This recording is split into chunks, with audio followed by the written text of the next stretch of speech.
കാണൂ നിങ്ങളുടെ ഇഷ്ട പരമ്പരകൾ എക്സ്ക്ലൂസീവായി സൺ നെക്സ്റ്റ് ആപ്പിലൂടെ തികച്ചും ഫ്രീ ആയി. ഇപ്പോഴേ ആപ്പ് ഡൗൺലോഡ് ചെയ്യൂ. നിക്കോടെ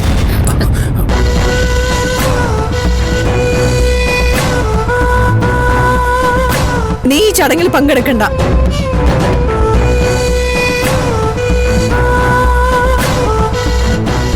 നീ എന്താ ഈ പറയുന്നേ? അമ്പലം എല്ലാവർക്കും തുല്യമല്ലേ? ദേ ഇവളിവിടെ നിൽക്കുകയാണെങ്കിൽ ഈ ചടങ്ങിൽ പങ്കെടുക്കാൻ ഞാൻ ഉദ്ദേശിക്കുന്നില്ല. അമ്മേ ഇങ്ങനെ ഭ്രാന്ത് പറയാതെ. ഇത് എന്റെ തീരുമാനമാണ്. ഒന്നുകിൽ ഈ നിമിഷം ഇവൾ ഇവിടെ നിന്ന് പുറത്തു പോകണം, അല്ലെങ്കിൽ നമ്മളായിരിക്കും പോകുന്നത്. ചടങ്ങ് നടന്നോട്ടെ സർ, ഞങ്ങൾ മാറി നിന്നോളാം. വാച്ച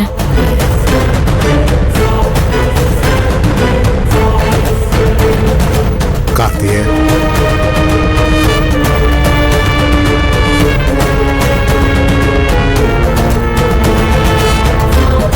ആർക്കു വേണ്ടിയാ ചിലമ്പൊരുക്കം നടത്തുന്നത് വെച്ചാല് അയാള് മുമ്പിലേക്ക് വരിക. സൂര്യ എടാ നീ ചെല്ല് ചെല്ല്. ഇങ്ങോട്ട് വാ, ഇങ്ങോട്ട് തിരിഞ്ഞു നിൽക്കും. എല്ലാവരും കണ്ണടച്ച് പ്രാർത്ഥിച്ചോളൂ.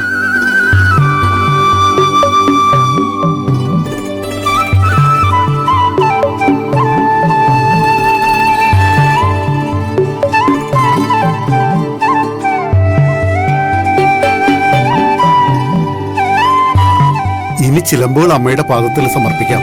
വന്നോളൂ.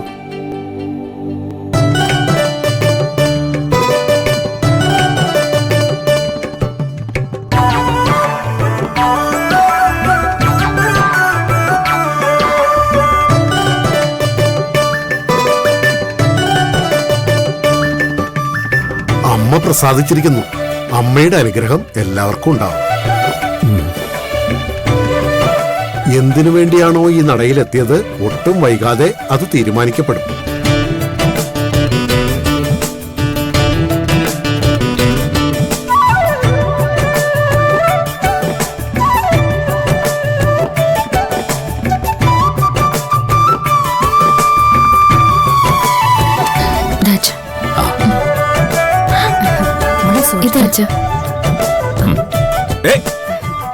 ഇതെന്താ നിങ്ങൾ കാണിക്കുന്നേ? അതെന്താ? കൊണ്ടുപോകാൻ വേണ്ടി ഉണ്ടാക്കിയ പലഹാരങ്ങളാ. അതൊക്കെ വണ്ടി ഇത് പുറത്തെടുത്തിട്. എന്തിനാ പത്മ? അതൊക്കെ അവര് കഷ്ടപ്പെട്ട് ഉണ്ടാക്കിയതല്ലേ. So what? പറഞ്ഞു കേട്ടില്ലേ? മോളെ എന്തിനാ വെറുതെ? മോളെ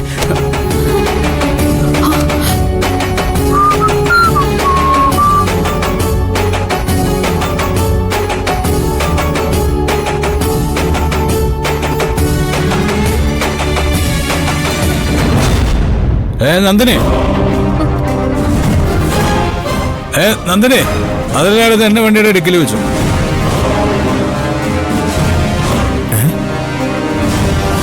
നാട്ടിൻപുറത്തിന്റെ രുചിയൊന്നും ഇവർക്ക് ആർക്കും അറിയില്ല. എടുത്തു വെച്ചു. ആ എടുത്തു വെച്ചോ.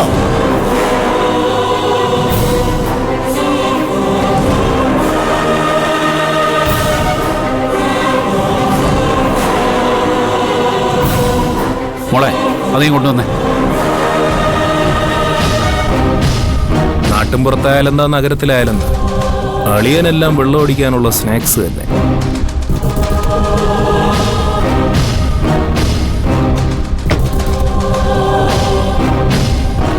Thanks Nandini, thank you.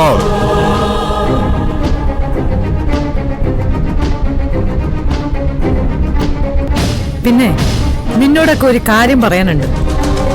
ഇനി മുതല് ഞങ്ങളുടെ സ്വത്തിന് നിങ്ങളുടെ കാവൽ ആവശ്യമില്ല. മേഡം അത് കണക്കുകൾ എന്തെങ്കിലും ക്ലോസ് ചെയ്യാനുണ്ടെങ്കിൽ ഇന്ന് വൈകുന്നേരത്തിനകം ക്ലോസ് ചെയ്തിരിക്കണം. എന്നിട്ട് കൂടിയാൽ 2 ദിവസം അതിനുള്ളിൽ അച്ഛനും മക്കളും ഇപ്പൊ താമസിക്കുന്ന വീട്ടിൽ നിന്ന് പോയിരിക്കണം. പത്മ എന്താ ഇത്? അവര് നമ്മളെ ആശ്രയിച്ച് കഴിയുന്നവരല്ലേ. പെട്ടെന്ന് ഇങ്ങനെ പോവാനൊക്കെ പറഞ്ഞ ഞാൻ എന്റെ ധിക്കാരം കൊണ്ട് പറയുന്നതാണെന്ന് ആരും വിചാരിക്കണ്ട. അതിനുള്ള കാരണം ഇവള് തന്നെയാണ്. ഞങ്ങളുടെ യാത്രയയപ്പിന് നാടൻ പലഹാരങ്ങളെക്കാൾ എരിവും പുളിയുമുള്ള ഒന്ന് നീ ഞങ്ങൾക്ക് തന്നിട്ടുണ്ട്. കാണോ അത്? ആ അല്ല, നിങ്ങൾക്ക് കാണണ്ടേ?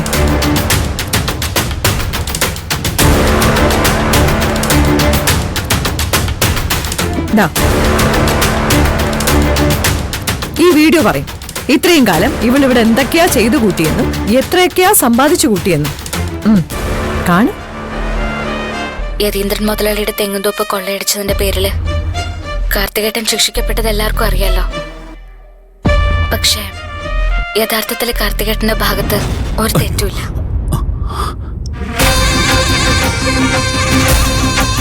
കാർത്തികേട്ടൻ എനിക്ക് പണം തന്നത് സത്യം. പക്ഷെ ആ സമയത്ത് എന്റെ കുടുംബം വല്ലാത്തൊരു ബാധ്യതയിലായിരുന്നു. അതെങ്ങനെങ്കിലും മറികടക്കാൻ എന്തെങ്കിലും ചെയ്തേ പറ്റൂ എന്ന സ്ഥിതിയിലെ തെങ്ങ് ഏറ്റക്കാരെ സംഘടിപ്പിച്ച് ആ രാത്രി തെങ്ങുംതൊപ്പ് കൊള്ളയടിച്ചത് ഞാനാ.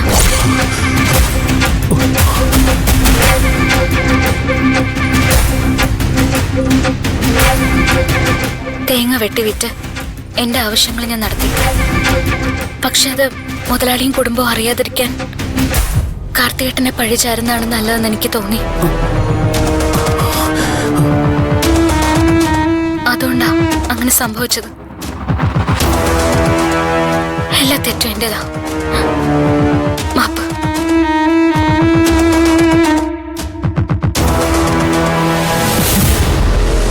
ഇത്രയൊക്കെ കണ്ടു കഴിഞ്ഞിട്ടും അവളുടെ നിൽപ്പ് കണ്ടു മമ്മി.